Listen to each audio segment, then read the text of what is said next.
So flying in to Charleston, South Carolina, the Cooper and the Ashley Rivers start out as specks on the horizon, but then they grow larger and larger until they fill that frame of your airplane window.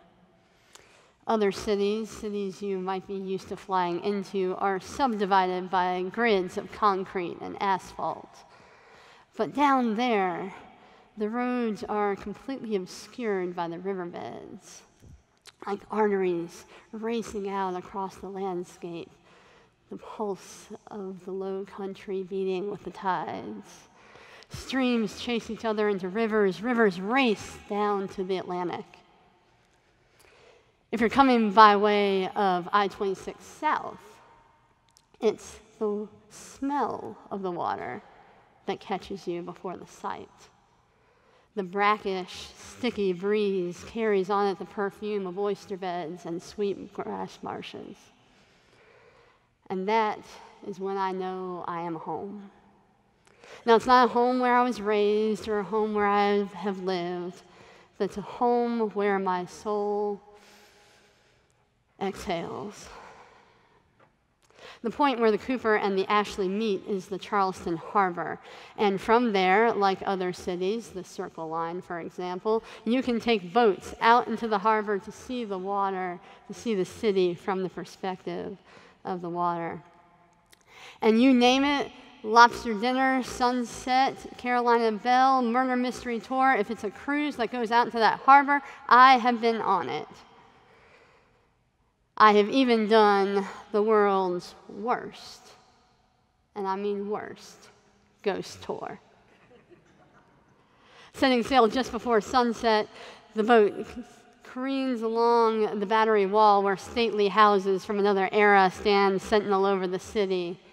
Looking back from the water, you see the low, genteel cityscape dotted with spires from churches and cathedrals. Over on the right is the Millennium Bridge connecting Charleston and Mount Pleasant. And the captain starts his spooky tales by pointing to one of those mansions and says, "Some time ago, there was a young aristocratic man who caught consumption and died. And then sometime later, somebody said they saw a ghost." And you see that steeple over yonder? During the Revolutionary War, or maybe it was the Civil War, I really can't remember, a cannon from the water fired into the city and struck a soldier standing in that churchyard. And sometime later, somebody said they saw a ghost. And you see that bridge? Well, before the new bridge replaced the old bridge, and before the newer bridge replaced the new bridge, sometime a car went careening off and into the water, all souls lost. And sometime later, somebody driving on that bridge said they saw a ghost. Seriously, it's this bad. But after every tale, the captain will slow his cadence. It's already in some molasses drawl. And he'll take on this mysterious intonation, and he'll say, "Maybe they saw a ghost. Maybe they didn't. It's up for you to decide." I fell in love with the Low Country as a young child. Every summer, my family would pack up our minivan with beach chairs and umbrellas and boogie boards and way more suitcases than was necessary. And we would drive down to one of the islands just south of Charleston to spend a few weeks with my dad's brothers, Louis and Paul. Happy, happy childhood memories of splashing in the water with my sister and building kingdoms of sand. Those were the summers when I learned to ride the waves and how to catch sand dollars, and even picked up some of the finer points of poker. That's how you know you have some good uncles. I had no idea there was more going on in that life that we were living. I had no idea that my many, many happy summers began on the night of a fatal car crash. One night when I was still in diapers, a drunk driver hit a car carrying Louis and 3 of his friends. Louis was rushed to the hospital with a broken back and given blood transfusions. It was the 1980s, and not much about HIV was known. Louis had gone to college in Charleston, and so he decided to convalesce at one of the nearby islands. And when he discovered that the blood that saved his life would one day kill him, he started bringing us back with him each year, creating time for us to be together, creating a decade of memories for us to share, helping us build our very own chapel of sand and water. So obviously there was a lot going on during those years outside of my childhood knowledge. But what I remember are Jell-O Pops and Trivial Pursuit, and that time that my sister and I went out too far in the water together. And I remember the summer we chartered a boat and scattered Lewis's ashes in the Charleston harbor.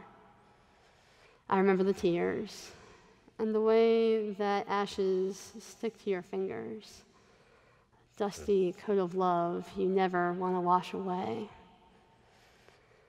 And the Low Country became our family's touchstone, our sanctuary, our Bethany, the place that we returned to again and again, year after year, and years that saw more loss, and years that just saw life.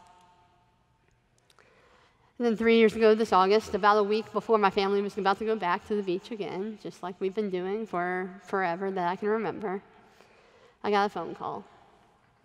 My Uncle Paul had been admitted to the hospital. Nobody seemed too worried, but there was just enough uncertainty in the air that I decided to fly home to Charlottesville just to be on hand. A week of uncomfortable hospital chairs, and pre-dawn rounds, and we got the diagnosis. Cancer, only a few months to live. And we all knew in that moment where we had to go. We packed up our things and we went back to our chapel. And we cracked inside jokes and we set affairs in order. We told stories of Lewis and Grandma and Granddaddy and all the people we've loved. I woke up every morning to my dad and his brother sharing childhood memories that only they carry on a sun-soaked porch. That's the crazy thing about death. Its ability to return us to life. When we are faced with loss, we suddenly remember all the ones that we love, and we tell the stories that we've carried with us. These stories, they hang in the air the way ashes float on water. These stories have no clear-cut beginnings or endings. They flow one right into another. We scattered Paul's ashes in the Charleston harbor, and this past summer, my young niece Penelope, for the very first time, splashed in its waters.